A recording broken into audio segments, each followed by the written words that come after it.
Sonbarsa police ने थाना अध्यक्ष धर्मेंद्र कुमार, अवर निरीक्षक मुकेश कुमार व अन्य के साथ मिलकर बेहद ही गोपनीय ऑपरेशन को अंजाम देते हुए एक रहस्यमय हत्या पर से पर्दा हटा दिया है। सरकटे लाश मिलने के बाद जिस तरह से रहस्य बरकरार था, उस पर से पर्दा हटाते हुए घटना का उद्भेदन भी कर दिया है और साथ ही अपराधमिकी अभियुक्त को गिरफ्तार भी किया है। जो गिरफ्तार है वह पहले भी अपराधी रह चुका है, उस पर मामला दर्ज है। मृतक और हत्यारा दोनों ही एक ही गांव का है, मुसरनिया गांव का, और साथ ही इसमें दो अन्य लोग भी शामिल था जिसके नाम का खुलासा नहीं हुआ है। आगे हम आपको बता दें कि हम एक्सक्लूसिव रिपोर्ट के साथ इस न्यूज पोस्ट को जारी कर रहे हैं। घटना स्थल से भी ग्राउंड रिपोर्टिंग है वरीय पत्रकार अमरनाथ महतो की। वहीं बथनाहा से प्रेस कॉन्फ्रेंस की रिपोर्ट भी हम आपको जारी कर रहे हैं, जहां सदर डीएसपी 2 बथनाहा आशीष आनंद ने प्रेस कॉन्फ्रेंस करके घटना की जानकारी और गिरफ्तार अपराधी की जानकारी मीडिया को दी है। 4 माह पूर्व युवक की हुई हत्या मामले में सोनवर्षा पुलिस ने बड़ी कामयाबी हासिल किया और उन्होंने मामले को खुलासा भी कर दिया। इसमें हद तो इस बात की 4 माह पूर्व मात्र यहाँ से 10 किलोमीटर की दूरी पर रजवाड़ा मुसरनिया गांव है, जहां युवक वही का रहने वाला था। हद तो इस बात की हत्या का आरोपी भी उसी गांव का रहने वाला और 4 माह पूर्व के बाद अब तक युवक जिसकी हत्या हुई थी उसकी पहचान नहीं हो पाई थी, लेकिन आज वही युवक की पहचान हो गई है, जो पुरंदाहा रजवाड़ी पूर्वी पंचायत के पूर्व सरपंच मधुरेंद्र कुमार के 22 वर्षीय भाई नंदू कुमार के रूप में की गई है।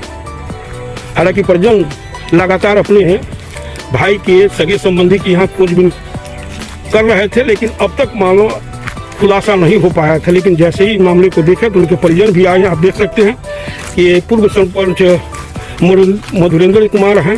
बताइए, इतने दिनों के बाद आप लोग की नींद टूटी या चाहे पहचान हुई, क्या कारण? हमें तो लगा कि बाहर में मतलब उसका तबीयत, जब घर से निकला तो उसका तबीयत खराब था, तो वो निकला और फोन बंद करके गुस्से में निकला। वो हमें क्या पता कि हमको तो किससे दुश्मनी था नहीं, हमें क्या पता कि मेरे भाई को कोई कत्ल कर रहा। हमें लगा कि बाहर में कहीं गया होगा, इसलिए हम लोग इस पर मतलब वो संदेह मतलब नहीं कर रहे थे। ये हत्या का आरोपी है, ये रोशन कुमार, पिता सीताराम महतो हैं।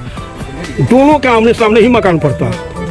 क्या उससे पहले किसी से दुश्मनी थी क्या नंदू कुमार से? आपकी किनसे था? लड़का या लड़की? लड़का है। उसे क्या दुश्मनी थी?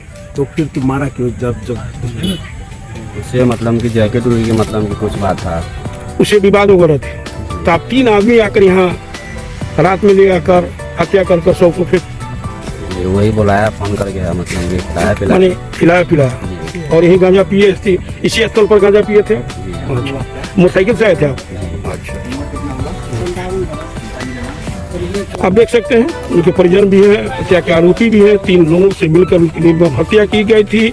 सर गर्दन से अलग कर दिया। पुलिस प्रशासन वगैरह सारा लोगों का बयान लिया जाता है और लगता है कि किसी न किसी पुरानी रंजिश या किसी लड़की के चक्कर का मामला हो, या ये तो पुलिस ही बता पाएगी, चाहे मामला का खुलासा होगा। फिलहाल मैं आपको बता दूं कि मैं उसी स्थल पर हूँ जो 4 माह पूर्व इसी पोखर में गर्दन काट के 22 वर्षीय नंदू कुमार की हत्या कर सबको फेंक दिया गया था। हालांकि सब की मिला, परंतु अब तक उनका जो गर्दन है वो नहीं मिल पाया। हालांकि अभी पुलिस ने पोखर में पानी सूख चुका है और वहां से एक क्या कहते हैं चाकू बरामद, जो खून लगा हुआ है, जो चाकू जिससे चाकू से उसके गर्दन पर वार करके हत्या की गई थी, वो चाकू पुलिस ने बरामद किया है। सोनवर्षा थाना अंतर्गत दिसंबर के महीने में काफी ठंड का मौसम था, उसमें एक सिक्योरिटी लाश बरामद हुई थी, जो पर हम लोग पहुंचे थे, कल एसपी साहब भी पहुंचे थे और कार्यक्रम में उसका पहचान करने की कोशिश की जा रही थी। पुलिस अधीक्षक के द्वारा मॉनिटर किया जा रहा था और इस संदर्भ में थानाध्यक्ष सोनवर्षा के नेतृत्व में एक टीम बनी, हम लोग उसको फॉलो कर रहे थे